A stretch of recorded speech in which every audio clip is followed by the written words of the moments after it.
Hey guys, welcome back to my channel. Today is day number 27 and we're back. Consistency, slowly but surely becoming better at it. If you're returning, thank you for coming back. I really appreciate it, honestly.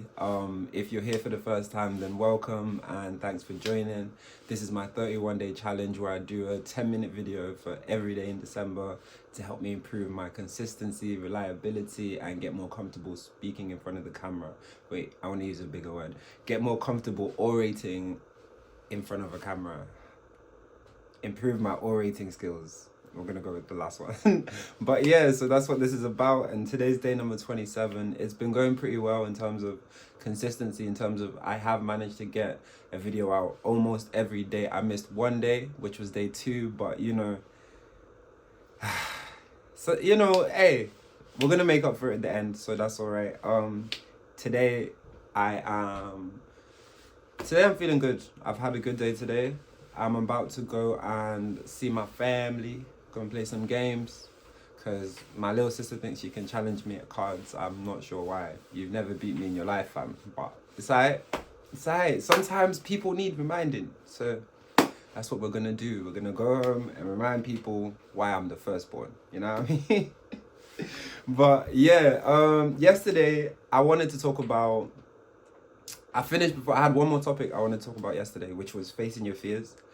And my question kind of was, does facing your fears, is facing your fears the difference between people who are bold and people who are meek? And meek sounds bad, like it sounds like an insult, but it's not. It's just like quiet, gentle, like more submissive, like, which makes me, anyway, yeah, that's what meek means. So it's like, is that the difference? Is it like people who face their fears and overcome their fears, who are more used to challenging scenarios and environments, are they more bold characters? Example being, in Liverpool, where I grew up, most of my, what would you call that? From being like a young teenager to a young adult, I'm in Liverpool. And the people in Liverpool, a lot of people in Liverpool are bold characters, like, and I think that's just because of the environment. Like, everyone's pretty straightforward. People are going to tell you how they feel. They're going to tell you about yourself. They're going to tell you they're real. Like, everyone's pretty real for the most part. So there's a lot of strong characters around and bold people. Whereas in other places I've lived, it's been a lot more, how would you say, like formal and nice, and people won't really say how they feel. So people are a lot less likely to speak up, I guess. So it just makes me wonder, like, do you think that facing your fears, being in challenging circumstances creates a bolder character, makes you bolder, and is the reason some people are so strong and so headstrong? Or is it just personality? Do you think it's just whether you have it? It's not about where you are or where you grow up, it's just about who you are inside? Or is it a bit of both? I don't know, but yeah, that was something I wanted to talk about yesterday. Today, I've said I'm going to see my family. I asked someone to write me a list today, and I'll try to talk about whatever they put on the list to the best of my abilities. So, yeah, bear with me. I'm trying something new. So the first thing on the list is your experience growing up in different areas. Okay, so I actually grew up in different areas. I grew up in a lot of different areas. I moved around a lot when I was younger, so I've lived in a lot of different environments, so to speak. And through that, I feel like I learned a lot from each different place I was in. And to be honest, all of it probably makes me who I am today, where I wouldn't change it for the world, honestly. I like, because seeing it, it's so strange, because you think like from one city to the next, you would expect it to not be that different, but there are so many little differences and little things that actually make each place unique to itself. And yeah, I don't know. I'm not feeling like divulging too much information about my childhood today in terms of where exactly I lived and how exactly it impacted me. But maybe further down the line, I'll just say for now, it did impact me and I did learn a lot. I think one example I don't mind giving is before I started uni, so I was in Liverpool, but then for a little while, I moved to Northern Ireland for a little while. And Northern Ireland was a whole different ball game. Just different rules, different speech, different, just everything was different, and even just the dynamics was different. Like, and I loved my time over there. Amazing, met some amazing people, met some people that I didn't get on with so much, but all of it built character, to be honest. So yeah, being out there, especially, I was living with my cousin, one of my cousins. This guy was one of the best footballers I've ever played with. Like, this guy was so good. He came from Arsenal Academy. I'm not gonna say his name, but yeah, he was so good. And he does something else now, which he's also excels in, you know, which is goes to what I said about people who are serious. Like, when someone who's serious commits to something, there's no way they won't make it. So he's currently smashing it in the field he's in right now.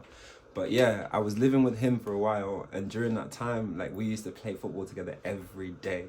And do you know what? Yeah, I stand and say I lost every day. Well, not every day, but basically every day. Anytime he took it seriously, I lost. But I was the type of person that had that tenacity in it. So like, I couldn't accept defeat. So we just kept going, kept going, kept going.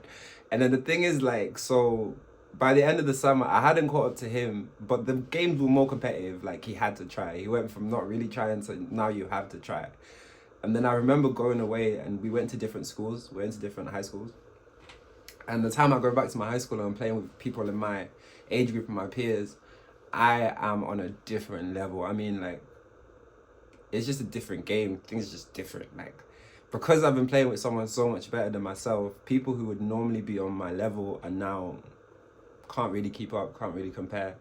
And it was just such a mad time. Like, imagine. And then so when I come back to Liverpool, something that I really did and really wore was football. Like, I really played football, and that led on to me playing in a lot of different places, and that was kind of my thing. Like, I was a footballer back then. So imagine I never went to Ireland, never met him. I never would have got good enough to even take it seriously, to really even come back. Yeah, so a lot of the story of my life actually was directed through meeting him and playing with him, and me just being stubborn and not wanting to be, like, not as good as someone.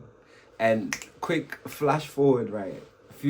After I was playing properly, so now I'm like, I think at this point I'm playing semi-pro. I'm playing for the I'm playing a serious anyway. I'm playing a lot of serious football at this point, right? So I go back to, because I'd moved back to Liverpool, didn't see him for a few years, went back to Ireland, I seen him, we played together, and I could keep up, guys. I could actually keep up. I won't say I beat him because I think we drew, but that's a big step up from not even being able to match someone. So yeah. Yeah, it's just, yeah. Anyway, I feel like I'm detouring, but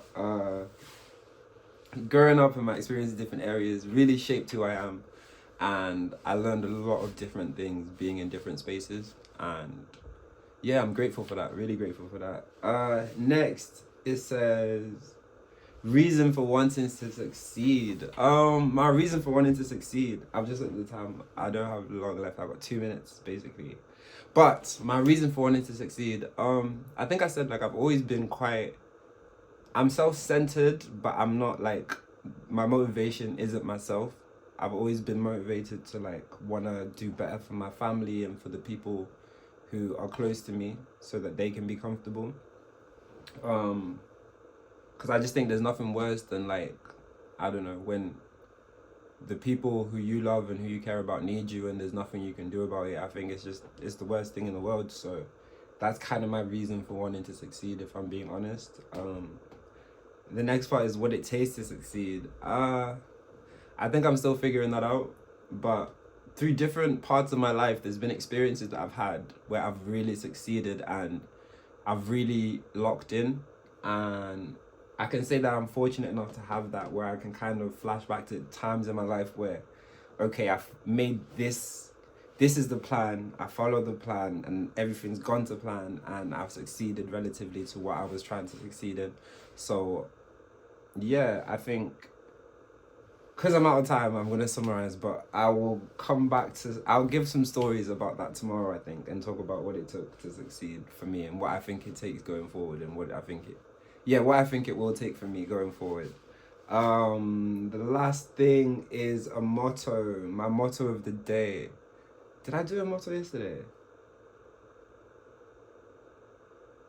I can't remember if I did this motto yesterday, but I'm going to just say this today anyway. Alright, that's 10 minutes. But I'm gonna just say this today anyway, right? So I was on the phone to my brother, and he tells me, we're talking just about like just different things. So like when I was younger, I used to really be heavy into designer. Like we used to be rocking let me know. I ain't gonna give a list, but if you know me, you know, we had our thing, you know, we was in there. We really was like about that, like just boiling out on clothes and just yeah, that kind of stuff. So we were talking about how like in our older lives we've met people who are actually really wealthy, and how they never ever like have that sort of appeal. Like they don't really go and buy the biggest brands or the most bait pieces of clothing. They don't really show off the fact that they have money. And then he gave me a quote which he'd heard, and he said, rich screams and wealth whispers. So that's my motto today. Rich screams, wealth whispers. If you have to show people you have money, do you really have money? And that's just my thing to anyone out there who, like, if you're trying to make money, you're trying to build something, you're trying to like achieve something, don't be sidetracked, and don't delay your journey with unnecessary things unless it's necessary, if that makes any sense. But yeah, that's the motto of today. Rich screams and wealth whispers. Think about that, reflect on that. Thank you guys for checking in today.